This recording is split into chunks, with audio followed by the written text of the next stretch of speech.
Welcome to my new Senate prediction, so let's start.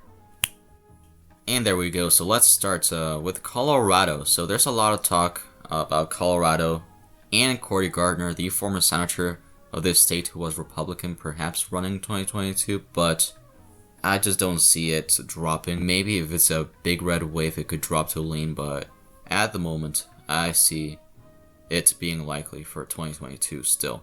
And now, so for Florida, so Marco Rubio should have an easy path in 2022 in his Senate race. I think if it's against Demings, it shouldn't be a big issue.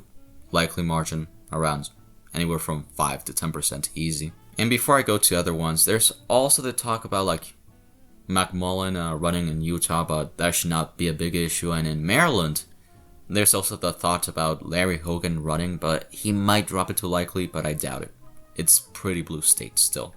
And now let's talk about Ohio. And this is one of the states I'm really looking forward to because in the primary especially. So in the Republican primary, the three main ones are Josh Mandel, Timken, and J.D. Vance. Which are, two of them are decent candidates. The other one is not that good. So Josh Mandel, in my opinion, one of the weakest one here. From polls, he has around 20%. Bear in mind, Vance has 16%, and there's almost like 40% undecided. So the Trump endorsement will be pretty key here. Democrats, main one, Tim Ryan. It's almost absolute that he will be the nominee, unless he decides to pull out or something. And in my opinion, what we will see in 2022 is that with the red wave that we will probably have, as seen in Virginia and the Youngkin win by the GOP. It's going to be likely. I see it being anywhere from 4 points with Mandel if he runs another awful campaign to even like 10 or even 11 if it's like Timken or Vance. And yeah, now moving on to Alaska. Let's go to Alaska. Alaska is really unique because there's a decent chance we will see a primary against the incumbent Lisa Murkowski by Shabaka. And yeah, that's how you say her name. We all know Lisa Murkowski has pretty decent advantage being a liberal Republican in a state that has ranked voting. So it's probably going to favor quite a lot, especially since she's more of a moderate. And even though Trump did endorse her and there's no polls, but I still think Lisa Murkowski will win. It could go anywhere from a likely margin to a lean margin to even a tilt margin. And the Democrats would still be like miles away, of course, in third place. So I'm just going to leave it likely for now. And yeah, that's it for the lean states. So you have the GOP with 47 against the Democrats 46. So let's start with the next one. So as many of you know, there's been some breaking news. And that Sununu will not run for Senate. Which wasn't that big of a surprise. He has everything in his power as being the governor in this state. Everything's going his way, so shouldn't be that big of a surprise. And in this Senate election in New Hampshire, it's looking, after Sununu decided to not run, it's looking pretty bad for the GOP, I won't lie to you. It's looking awful. Because not only is Sununu not running, at the moment, Kelly Ayotte, former senator of this state, also said no. And even more, Scott Brown, another big figure in this state, also said no. So there's legit almost no one wanting to run. That is, I mean, there's no one big.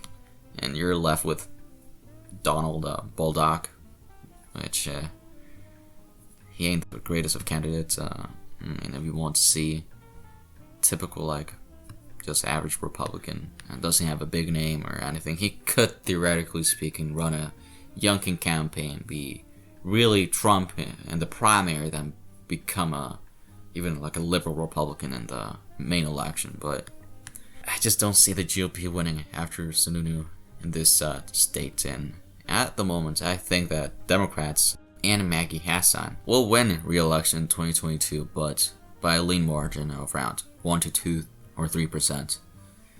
Theoretically speaking, if the GOP does nominate someone that's okay or decent, it could very well flip if it's a really like big red wave like 2014. But the main issue is that there's no big candidate by the GOP, and I think, for now, lean Democrats. And now for the next states, so North Carolina. Now, whoever the GOP nominates, I think it's going to be Ted Budd, the Trump candidate. Should be a pretty easy race. He might even be able to make it a likely state against Cherry Beasley. And yeah, there's not much to talk about in this state. For Wisconsin, it was going to be a battleground state a couple months ago, but it just been really awful for the Democrats, and it's going to be lean R. We don't know if it's Ron Johnson who's going to be the nominee, but I expect him to run because of how easy his re-election bid would be. And yeah, lean R in Wisconsin for the GOP. So as you can see, the GOP, after the lean margins, has 49 seats against the Democrats' 47 seats.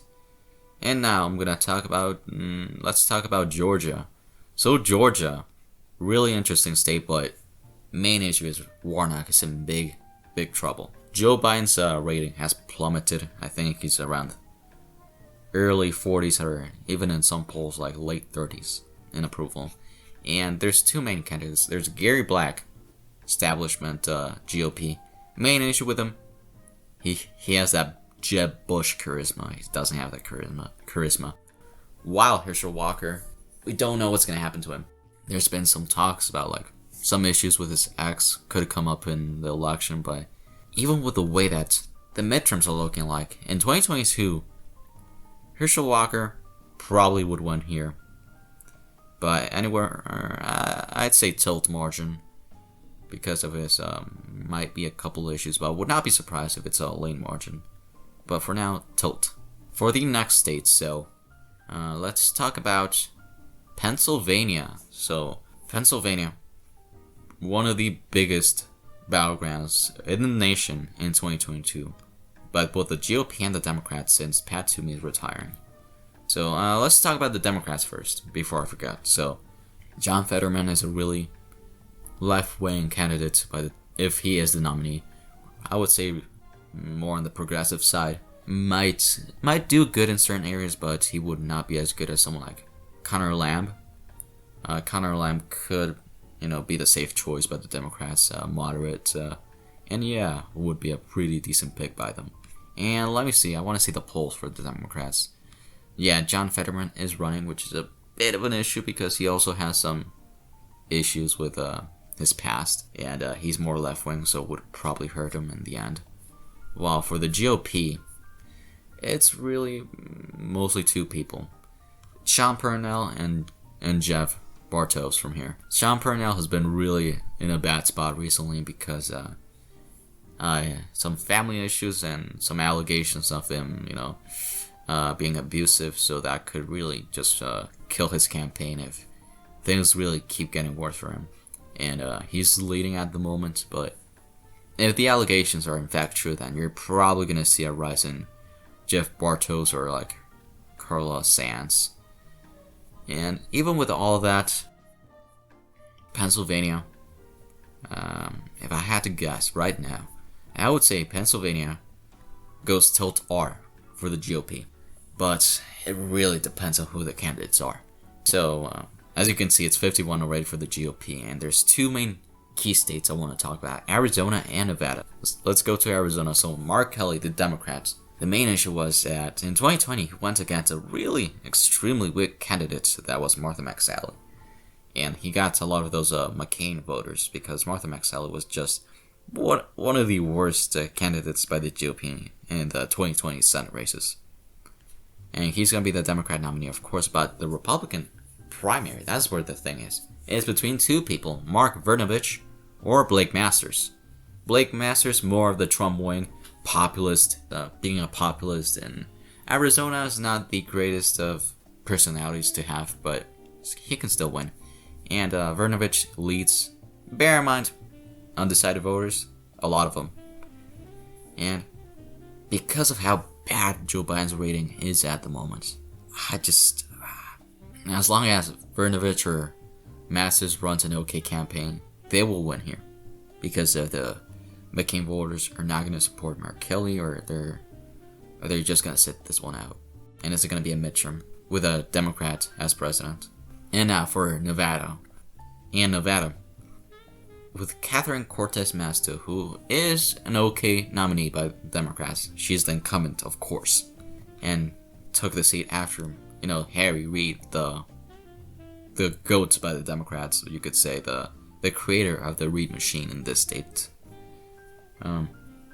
It's gonna be her, of course, but the Republican primary, it's really one person, and that person is Adam Laxalt.